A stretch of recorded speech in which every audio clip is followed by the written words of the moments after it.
Olá pessoal, bom dia, tudo bem? Vamos lá, gente, começar essa semana com muito estudo, com muita paz, começando com tranquilidade. Sabemos que muitas coisas difíceis já aconteceram nesses meses, mas a gente sabe que a gente é muito mais forte do que isso, e que a gente tem capacidade para poder superar, beleza? Espero que vocês tenham uma ótima semana, que a gente tenha uma ótima semana de aula e que vai dar tudo certo, beleza? E também espero que estejam todos bem, ficando em casa. Gente, vamos lá para a terceira parte sobre sobre Segunda Guerra Mundial. Hugo, já não aguento mais. Terceira parte sobre Segunda Guerra Mundial.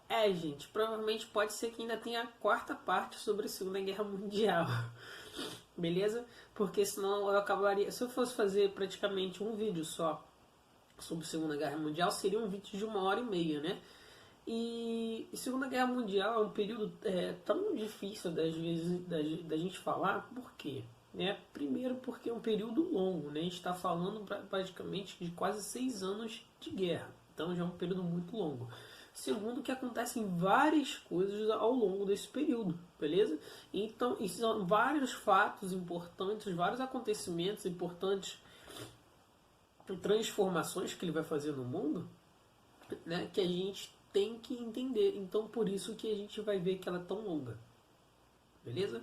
Então, gente, vamos lá, vamos voltando para a gente se orientar. Vou pedir para que vocês abram lá o slidezinho que eu enviei para vocês, né? E que abram lá na parte onde está escrito segunda fase da guerra, né? Para poder a gente começar justamente essa explicação. Pausem o vídeo e vão lá, beleza? Gente, então vamos lá, todo mundo já abriu direitinho, acho que já deu tempo suficiente, né? Que vocês pausaram o vídeo. Então vamos falar. Gente, a segunda fase da guerra, né? A primeira fase da guerra a gente tem que entender que é o seguinte, foi justamente a expansão de todo o eixo, né? Tanto do Japão quanto Itália quanto a Alemanha, principalmente a Alemanha, porque ela vai dominar grandes territórios na Europa, territórios importantes de grandes antigos impérios, como a Áustria e como a França, beleza? Assim como os outros países também do leste europeu. O que tem de grande mais importante? Como que a Alemanha consegue fazer isso em tão pouco tempo? Primeiro que a gente tem que entender o seguinte. Você lembra que eu falei para vocês sobre a Guerra Espanhola? Que eles tinham se preparado? Sim, então os alemães se utilizaram de toda essa preparação justamente para tomar uma grande quantidade de território, né? E aí, como que eles fizeram isso? Antigamente, os exércitos, né, eles tinham uma característica muito importante. Né? Eles tinham uma infantaria. Infantaria são os soldados, né, que estão armados lá e tal. E eles utilizavam tanque para apoiar. Então, quando ia atacar, né, você tinha um ataque. Quem ia na frente do ataque era justamente os soldados armados lá, né, marchando. Só que o soldado não tem colete, o soldado só tinha uma arma e tinha que marchar em frente à batalha. E essa marcha demorava muito, porque você tinha confrontos, aí você tinha que parar, porque eles tinham que se abrigar e se proteger, né? Já com os alemães, eles fazem uma tática diferente, né? Eles colocam os tanques de guerra à frente. Esses tanques de guerra abrem caminho contra a outra infantaria, né? A infantaria do pessoal que está lá andando com o soldadinho. E a infantaria alemã vem por trás, né? E aí o que vai acontecendo? Eles vêm andando por trás justamente dos carros blindados. Então eles conseguiam tomar grandes áreas muito rápido. Essa foi uma grande diferença da tática dos alemães nesse primeiro período da guerra. Não foi máquinas super modernas, não foram tanques super modernos ou armas super modernas, né? A gente vai ver que isso só vai surgir um tempo depois. Então, voltando para a gente falar, então todo mundo já se citou, beleza. Voltando para a gente se situar nessa ideia aqui da segunda fase, a segunda fase vai ser justamente o fim do pacto, né? Molotov-Ribbentrop, aquele pactozinho de paz que tinha entre justamente a Rússia e os alemães, né? Depois que eles dividiram a Polônia. E eu botei lá no mapazinho para vocês muito bem isso, né? Aquela divisão ali da Polônia. E aí como os alemães começam a invadir justamente o, o, o território soviético. E a gente vai ver que ele vai começar justamente no meio de 1941, então 2 anos praticamente após a invasão da Europa, né, da Europa Ocidental. Então ele começa a marchar para a Europa Oriental. E por que ele queria marchar tanto para a Europa Oriental? Né? Porque ele não continuou a invadir a Inglaterra, porque ele não continuou a invadir os outros países, né? Porque ele simplesmente, Hitler, ele já praticamente, quando ele domina a França, ele já tinha entendido que basicamente ele já tinha vencido lá o lado ocidental, né? Porque a Inglaterra, ele viu que a Inglaterra é isolada porque é uma ilha. Ele poderia ver que poderia consumir os recursos dessa ilha até uma hora que eles iriam se render, né? Enquanto ele poderia ver justamente um inimigo maior que ele tratava antes, que era justamente a União Soviética, né? Por que a União Soviética era um inimigo maior? Primeiro porque a ideologia nazista não combinava com as ideologias comunistas, então ele via com muito risco justamente ter uma ideologia tão forte ao seu lado, literalmente, né? Porque a Alemanha fazia divisa depois da invasão da Polônia com os soviéticos. Segundo, porque tem uma grande quantidade de recursos que tinha também na União Soviética, tanto de recursos, né, materiais. Que recursos materiais esse, Hugo? Petróleo, gás, minerais diversos para poder utilizar em todo o seu exército, né, e também os principais campos e alguns campos também de produção de alimento. E terceiro, as pessoas. Ele poderia utilizar as pessoas também como recurso, porque eles entendiam que eles utilizavam os prisioneiros de guerra também como mão de obra escrava. E eles entendiam que justamente isso era um grande recurso, um recurso importantíssimo. Beleza? E aí ele começa a marchar em direção justamente à União Soviética, buscando conquistar os pontos principais da União Soviética, né? Quais os pontos principais que ele buscava, né? Leningrado, Moscou e Stalingrado. Por que essas três cidades, né? Primeiro que Leningrado era uma cidade, né, justamente da origem do Lenin, né, o principal líder da União Soviética, que deu início à Revolução Soviética. Então era uma cidade símbolo, né? Moscou, ele queria justamente dominar, porque era a capital de todo o Império Soviético, né? A gente vai ver que era importante essa cidade, porque é a capital. Se você domina a capital, você acaba dominando o resto praticamente todo o outro país, né? Porque não tem mais uma administração, não tem mais uma centralidade. E por último, ele queria dominar Stalingrado, porque era também uma outra cidade que se tornou homenageada a Stalin, né, o ditador atual na União Soviética. Então, na verdade, o que ele queria nesse primeiro momento, né,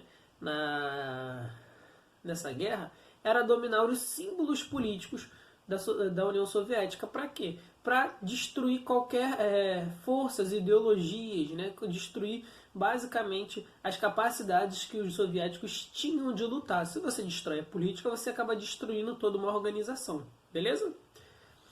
Então a gente vai ver que essa invasão, ela tem um nome que é chamado de Invasão Barbarossa, ou Operação Barbarossa, né? Que é justamente essa marcha em direção à União Soviética. E a gente vai ver que ela vai durar de 1941 a 1943, né? Uma larga operação, uma das maiores operações militares do mundo registradas até hoje, dos dois lados, tanto de quem ataca, que são os alemães, quanto os soviéticos que vão se defender. Para a gente ter uma ideia, nesse primeiro momento dessa invasão, em 1941, Hitler manda cerca de 1,5 milhão de soldados nessa invasão barbarossa. Por quê? Ele vai dividir ela em 3 pontos, em 3 grandes exércitos. Esses 3 grandes exércitos, ele entendia que uma hora depois da dominação dessas cidades, ele iria justamente encontrar esses 3 grandes exércitos e continuaria sua marcha por dentro da União Soviética, né?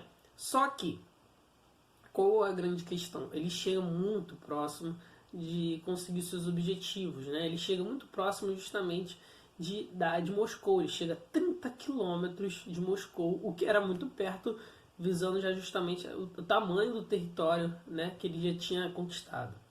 Ele chegou também nas batalhas de Leningrado e Stalingrado, dominou uma parte de Leningrado e uma outra parte também de Stalingrado.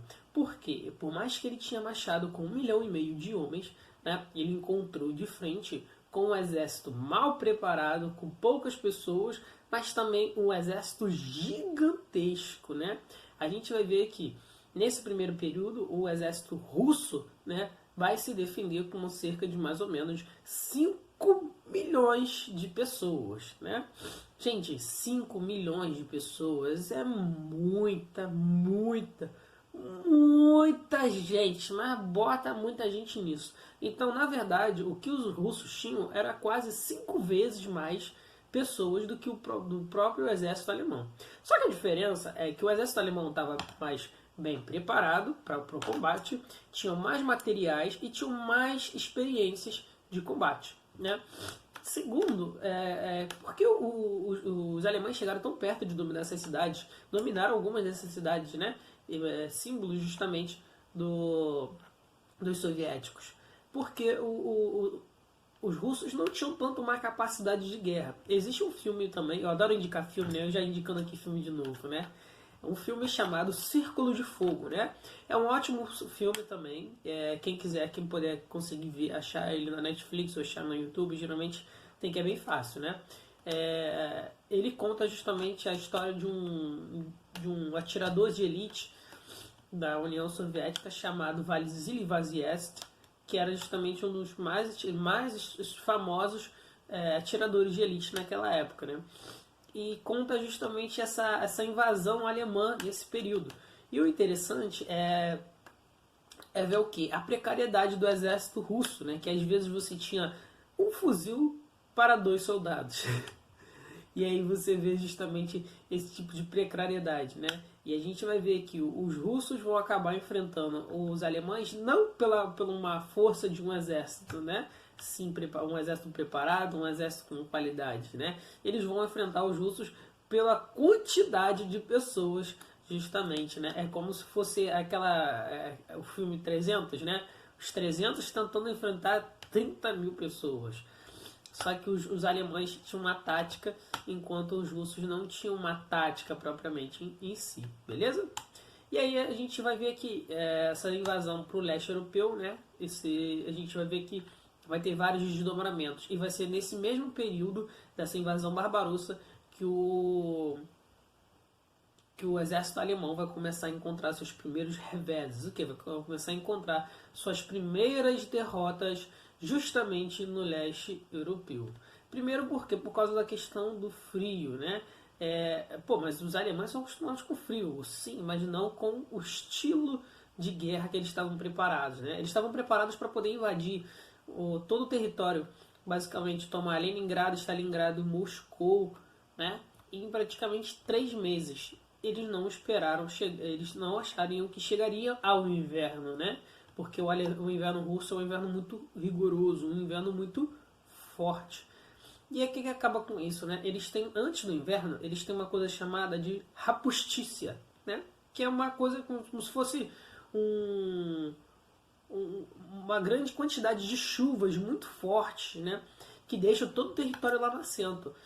E qual o problema? Isso impedia dos tanques alemães andarem. E aí, qual o problema disso, né? Toda aquela tática que a gente viu anteriormente, como os alemães invadiam os territórios, acabaram caindo e eles não conseguiam se alongar por dentro do território, né? E aí, o que os russos também fizeram, né? Eles saíam das cidades que tinham sido invadidas, só que eles deixavam tudo quebrado, tudo arrasado para os alemães não usar nada. Essas foram as primeiras táticas de resistência dos alemães. Beleza? Gente, vamos partir agora para a segunda fase. A segunda fase que a gente vai ter vai ser justamente dos Estados Unidos entrando também na Segunda Guerra Mundial. Então, a União Soviética entra no meio de 1941, em junho de 1941, e a gente vai ver que nesse mesmo ano, no final de 1941, os Estados Unidos vai entrar de vez na guerra. Por quê? Ele já estava na guerra de certa forma, porque ele apoiava, né, com mantimentos, munições, tanto a União Soviética quanto a Inglaterra, beleza? E ajudava também na resistência francesa. O que a gente vai ver é que é o seguinte, né? Aí tem outros filmes, por isso que eu faço sobre a Segunda Guerra Mundial maravilhoso. Vocês podem até achar também esse filme que é bem fácil de achar, Pearl Harbor, né? Que fala justamente sobre todo um plano de invasão dos japoneses em relação aos Estados Unidos. Mas por que os japoneses vão contra justamente os Estados Unidos, né? A gente tem que lembrar que os Estados Unidos já eram um dos grandes impérios, né, nessa época, né? E ele dominava boa parte dos países da Oceania, ele dominava os recursos que tinham. E o Japão queria justamente esses recursos, né? E aí chega um momento que o Japão precisa desse recurso, que é o petróleo. O Japão é um país que não tem petróleo, né? E os Estados Unidos cortam esse suprimento de petróleo dos japoneses. Os japoneses começam a invadir territórios, até que uma hora eles acabam batendo de frente justamente com os Estados Unidos, né? Por quê? Vai ser o seu principal inimigo contra o seu próprio desenvolvimento, né? O Japão queria ser um país tão importante os Estados Unidos, mais importante do que os Estados Unidos. E o que acaba fazendo os japoneses? Eles constroem um grande plano de invasão, né, e de ataque aos Estados Unidos. E esse ataque é justamente conhecido como um ataque de Pearl Harbor, beleza? Onde eles vão atacar uma grande base americana que fica no Havaí, que é a base de Pearl Harbor, né? E é onde vão se encontrar boa parte de todos os navios americanos que funcionam no Pacífico, né? Porque o Havaí é uma pequena ilha americana que fica justamente ali quase no meio do Pacífico, né? Então, assim, é quase uma grande base militar nesse período. E o que os japoneses fazem? Eles preparam todo esse plano. E nesse filme de Pearl Harbor tem todo esse planejamento, se prepara, toda essa preparação e tal. E aí é bem bacana você acabar vendo isso no filme, né? Porque assim, acho que parece que a gente está ali vivendo aquela coisa ali na hora, né? E o filme é muito bem feito. Então, o que os japoneses fazem? Prepararam todo um plano para tentar acabar, né? Dar um golpe de vez, né? Dar logo um forte. Eles, imagina, né? Os Estados Unidos era um país grande, gigantesco, né? E os japoneses era um Davi, então era praticamente a luta de Davi contra Golias, né? E o que o Davi queria fazer, que era o Japão, né? Era justamente dar um golpe de vez para derrubar o Golias, porque ele saberia que não poderia encarar ele assim bem de frente, né? Até porque o Japão estava lutando em outros lugares também. Então a ideia dos japoneses era fazer justamente o seguinte: dar um forte golpe nos americanos para que eles nem sequer conseguissem entrar na guerra direito, né? E se entrasse na guerra, iria entrar muito fraco. Então o que os japoneses fizeram? Justamente atacar essa base de Pearl Harbor, né? Onde tinha uma grande parte da marinha americana. E eles atacam justamente essa base, né? Destroem milhares de navios pequenos, centenas de navios. Acabam destruindo também não só navios importantes, mas também acaba destruindo bases militares importantes também naquela região, né? Assim, tipo, causando um inferno justamente Pearl Harbor e forçando os Estados Unidos a acabar entrando no conflito, né? Que até 1941 os Estados Unidos se mantinha neutro. A grande questão dessa invasão é interessante que é o seguinte: os japoneses usam os kamikaze, né? Que eram justamente pilotos que se lançavam, né? Jogavam seus aviões em cima desses navios. Para quê? Para causar o máximo possível de destruição, né? Porque esses aviões estavam carregados com bombas. Só que as bombas naquela época não eram guiadas, nada. Não tinha ninguém que guiasse as bombas, né? Você simplesmente jogava a bomba e a gravidade fazia o resto do serviço. Só que, para alcançar o máximo de eficiência possível, eles faziam justamente isso. alguns pilotos se sacrificavam para justamente conseguir destruir um grande navio, né? Gente, então a gente está vendo a importância justamente desses conflitos, né? A gente está vendo essa segunda fase, está vendo a entrada justamente da União Soviética, porque é invadida pelos alemães, até o momento se mantinha neutra. A gente vai ver que os Estados Unidos também vai estar entrando nesse conflito, porque até também esse período ele se mantinha neutro, né? Então, basicamente, o que vai acabar acontecendo é que tanto o Japão quanto os alemães, né, vão acabar invadindo dois grandes países importantes, né, e chamando eles para um conflito, chamando eles para a guerra, né? E aí que a gente vai ver justamente a terceira fase da Segunda Guerra Mundial e o quanto isso é importante, beleza? Né, a importância disso, e a gente vai ver uma terceira fase da guerra e como a guerra vai ser diferente, como ela vai mudar. Gente, vou encerrar esse vídeo por aqui para não ficar muito longo. Então a gente vai agora para a quarta parte e última, eu prometo para vocês, sobre a Segunda Guerra Mundial. Beleza? Forte abraço para vocês.